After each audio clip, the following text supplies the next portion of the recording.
So check it out and bear with me. I was just watching this video about this guy and his girlfriend. He's an American dude. He's from New Jersey. He lives in England. His girlfriend is from England, and they go to taste different foods in New Jersey from his hometown. And he's having his girlfriend from England review them and talk about what she thinks.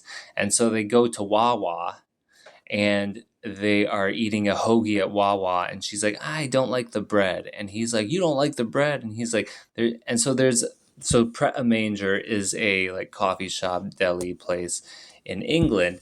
And maybe it's over here in like New York and shit too. But so what they have is like crusty baguettes and like just like real bread. And so she's tasting this hoagie, and she's like, I don't like the bread, it's too dense. And you know, it just brought me back to when I lived in Italy, and I went to the market in the village I lived in, and we got like sandwiches, and all it was a crusty, delicious, like real bread, just like wheat, flour, oil, salt, yeast, blah. There. That's it.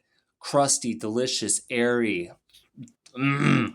And then fontina cheese, and then like a meat, and no like spread or anything, and like you ate it and you're like, holy crap, this is actually freaking good.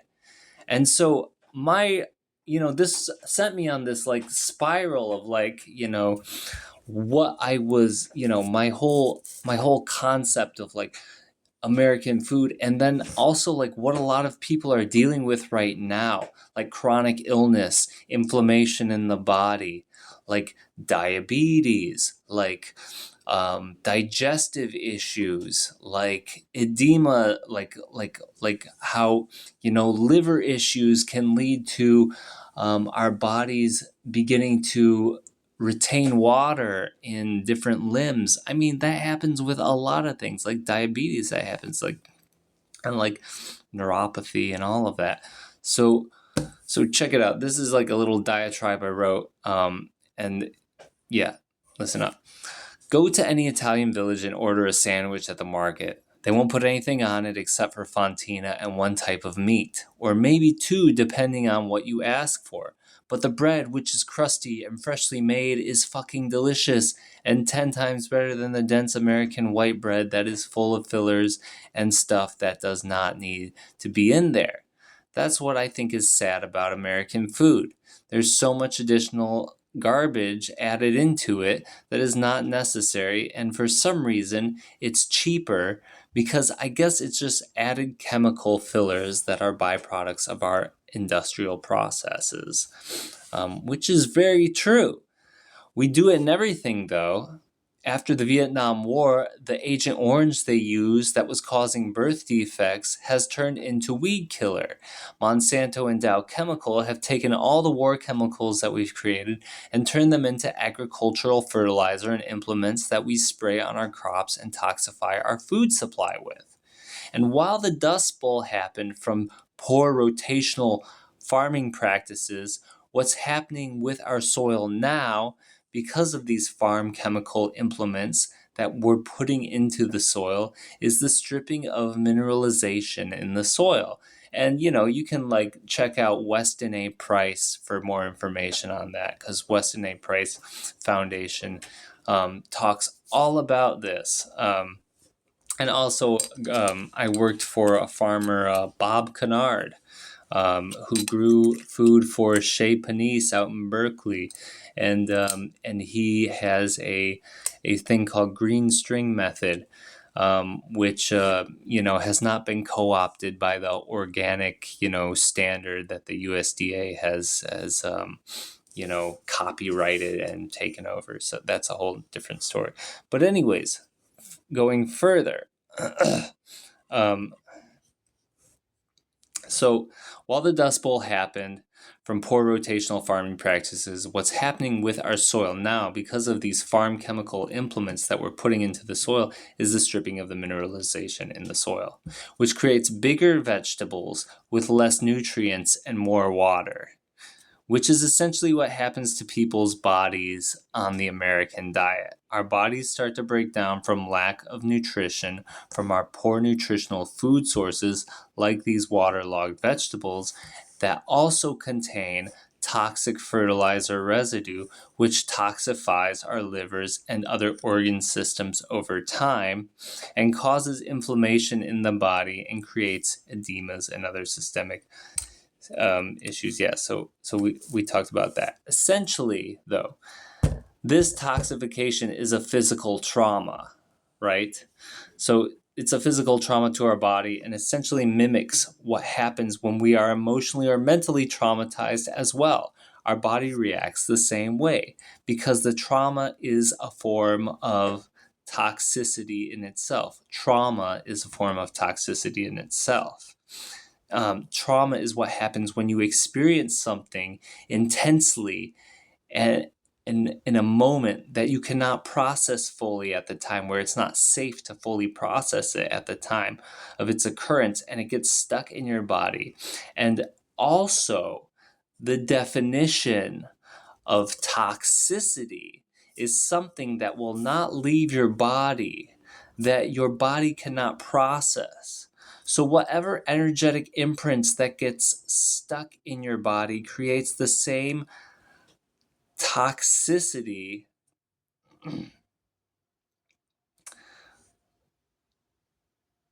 Sorry, one sec. It creates the same toxicity that a chemical constituent that gets stuck in your body creates and causes similar symptoms and expressions in the body as your body is trying to expel and process this situation.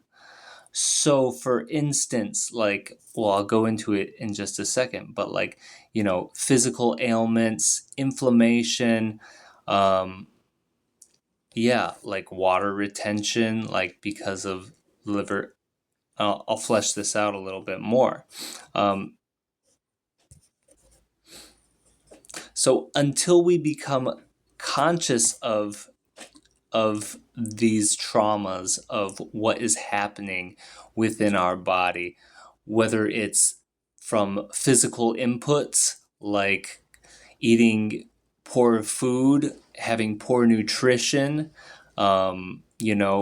smoking, inhaling toxic fumes, exhaust chemicals in our environment, or whether it's emotional toxicity, like chronic trauma, like being around or being raised in toxic environments with toxic people, or being traumatized from a unfortunate violent event, whether that is an abuse from another person, or it's like a car accident, or you're in the military and you're in a war, or anything else. Until we become conscious of it and we begin to start to address it consciously, our body will try to expel and process this situation, and expel it in subconscious ways and illnesses and in reactivity emotionally. And this is what manifests as physical illness or mental illness. And this shows up in both physical toxicities and emotional mental toxicities. And so if you look at Chinese medicine has a whole system for understanding how energies are held in the body. And each organ and organ system has specific elements that are assigned to it, and chemicals and experiences can play, like the physical traumas and the emotional traumas, the chemical, like your environmental toxicities and your environmental physical toxicities and emotional toxicities can play on those elements. So for instance, like liver is wood.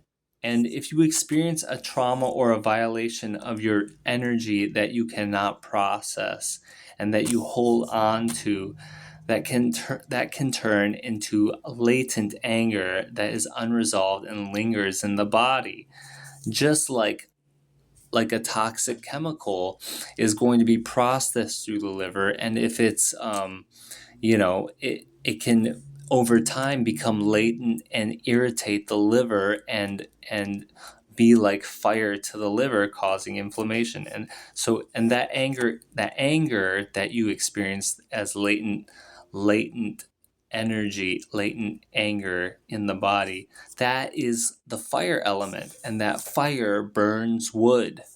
And so it can start to physically cause inflammation and affect the wood associated elemental organs within your system.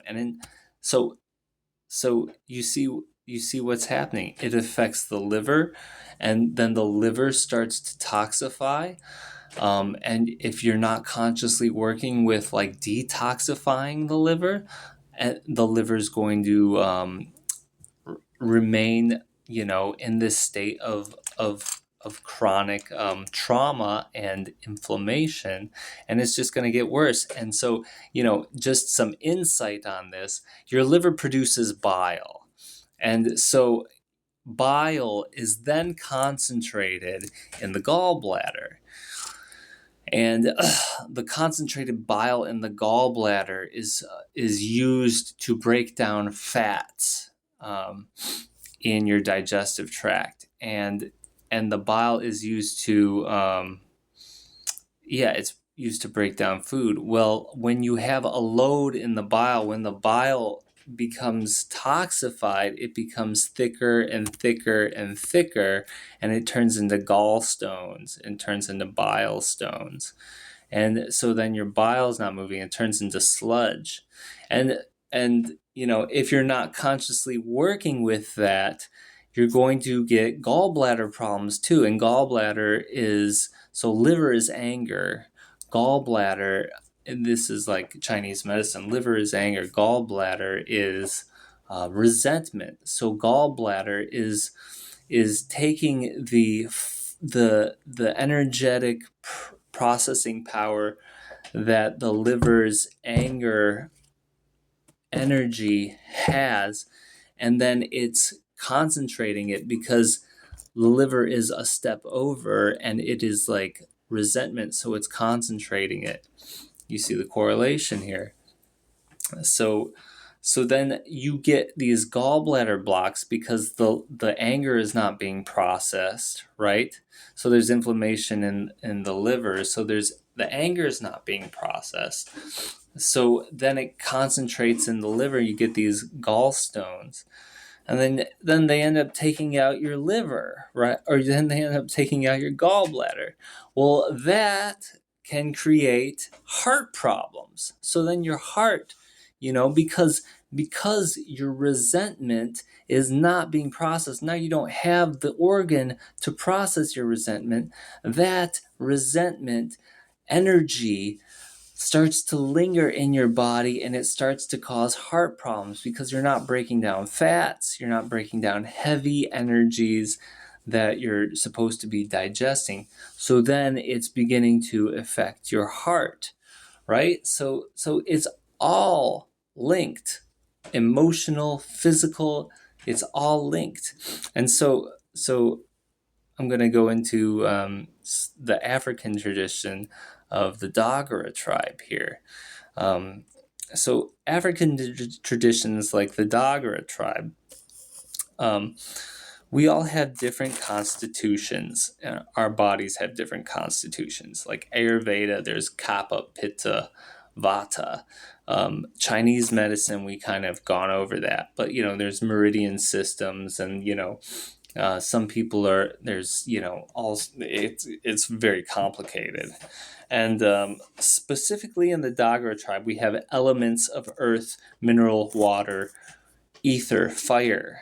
And a healer that I know has actually developed a system, an elemental system that is correlative to the cosmology of the Dagara tribe and our specific birthdays and our birth charts astrologically. And so he has created this system that correlates with the elementals of the Dagara tribe: earth, mineral, water, ether, fire, and he's earth, mineral, water, fire, ether slash air, right? So and so we all have a specific elemental code that he's kind of that has been identified. I'm not sure if this is specifically Dagara tribe or if this is his mixology with the Dagara tribe cosmology. But within this system, there is a code of elemental. We all have the elements within us according to our astrology, and each element is in a different sequence depending on who you are. And so within the system, and depending on the sequence of elements in your elemental code, it will determine how your body and how you emotionally and energetically process life, situations, energies, physical inputs like chemicals, nutrition, and foods. So for instance, if you are primary mineral element, your body has greater adaptability because mineral is associated with fascia. And fascia is the interconnected web of tissue that is like a liquid crystal in your body. And it wraps and winds its way around your organ system. So this is just an example of how this elemental system works. So it wraps around your fascia, wraps around your organ systems, and it connects your musculature, your bones, and your nervous system, and your ligaments, and it connects all of them together, allowing them to communicate. And so when you have a trauma that happens and it affects one of your organs, it is communicated through the fascia through the rest of your body. This is the primary, like, physical, energetic interface throughout your body, right? And if you're primarily mineral, which is associated with fascia, that allows the redistribution of the energetic load on any specific organ system or the bones or what have you to be transferred to another in order for your body to maintain energetic equilibrium and thwart illness or that toxic energetic buildup in a specific area or system in your body. This, however, needs to be mitigated. No, regardless, this is, it needs to be mitigated by the conscious releasing of these traumas and energetic holdings and toxicities and patterns that are created from these stagnant energies that are causing issues in your system. So otherwise, what happens is chronic illness, which is the buildup of stagnation of energy, specifically toxic energy within the body. So this is why at baseline, at the least, physical exercise is so important, as well as eating healthy and doing cleanses, because that is the like 3D, that is the physical release. That is the like most basic release of this energy, of the physical toxic buildup, that in the physical and toxic energy from physical traumas. But we also need to release the emotional, and we need to work with the emotional, we need to work with the etheric and the energetic body. And that is where breath comes in, because breath is something, and there's a few other interfaces that I'm going to share. So that is where breath comes in, because breath is something that we physically consume. It is the one basic thing that we can't live without for less than a few minutes. It is the one thing that we absolutely need immediately. So it is the closest thing to our survival. Our there's air, then there's water, then there's food, then there's like warmth, like shelter, like clothes, Maslow's hierarchy now we're getting into, right? So it is the closest thing to our survival. So the breath is our primary energization for source.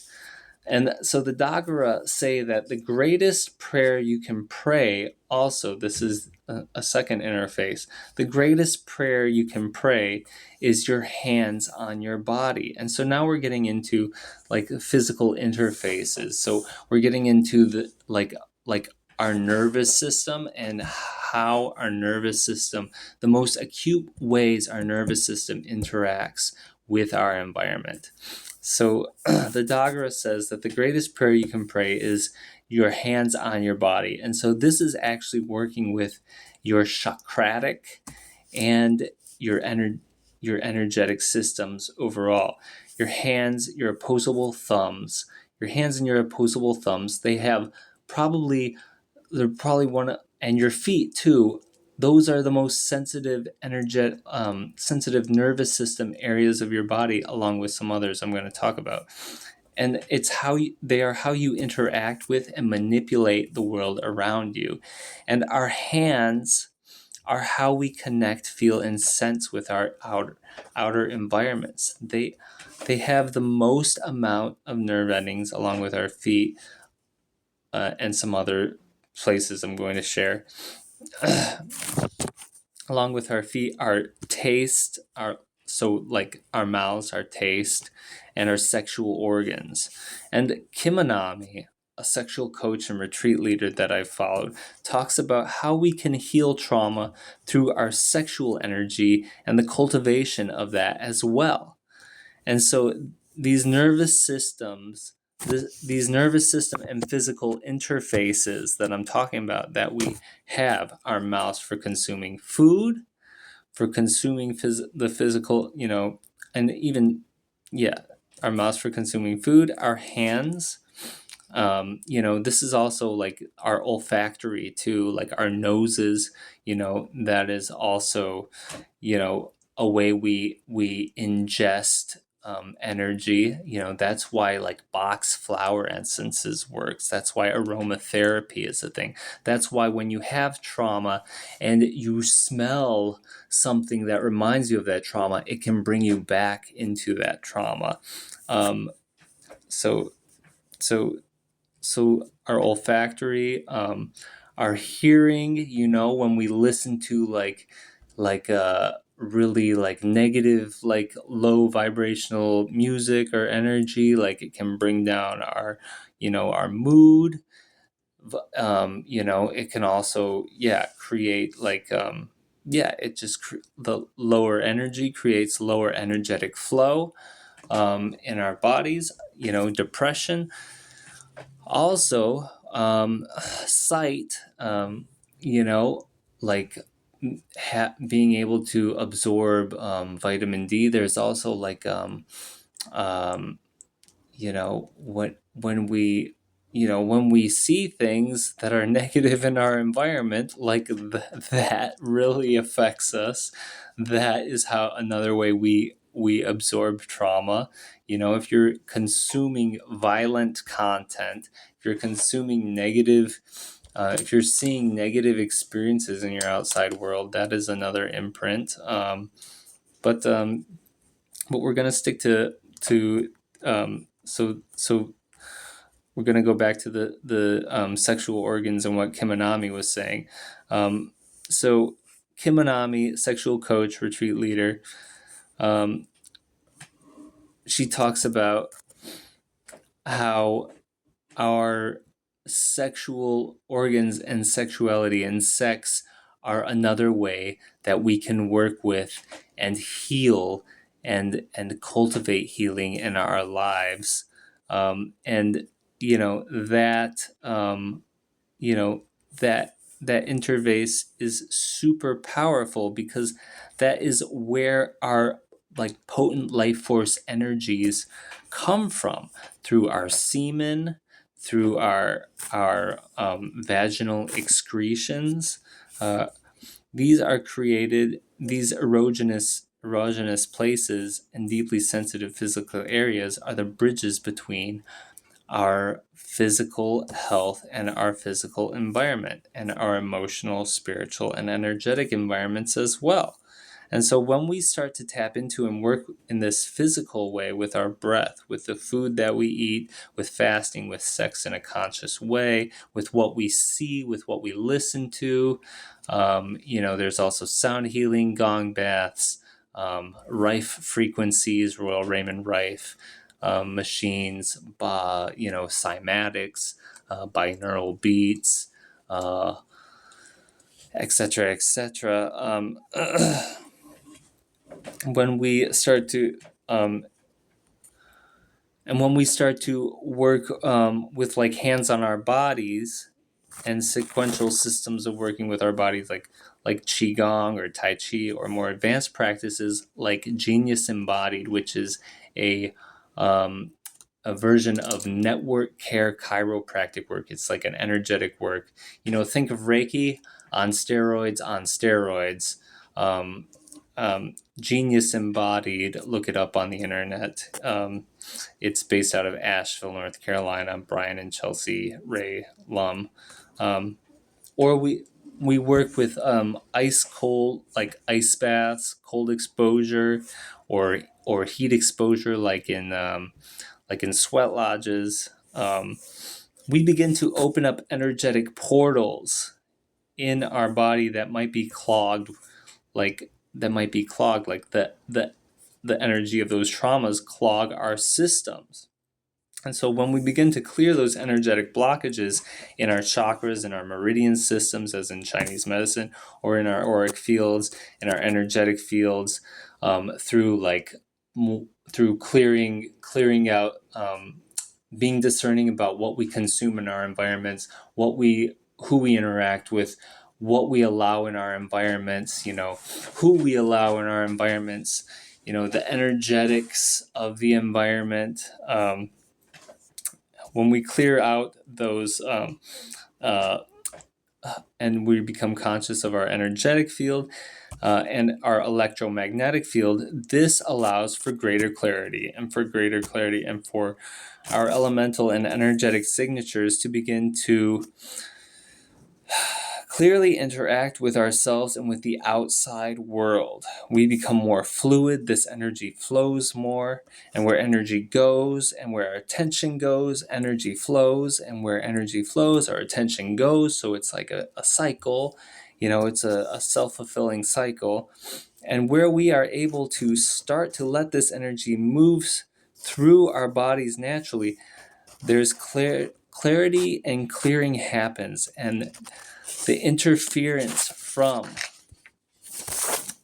our toxic environments and emotional environments, and the interference from those toxicities that have clogged our energetic systems begin to clear, and we begin to naturally gravitate and attract what is in greater alignment with our constitution, with our natural constitution, with our elemental sequence that is the signature for ourselves. So yeah, that is my little diatribe. If you have stayed for this long, God bless you. I hope you got something out of it. And give me a thumbs up. Let me know what you thought, if you have any thoughts on what I have to say. And I'll check you out in the comments. Take care. Hope you are well. God bless you. Goodbye.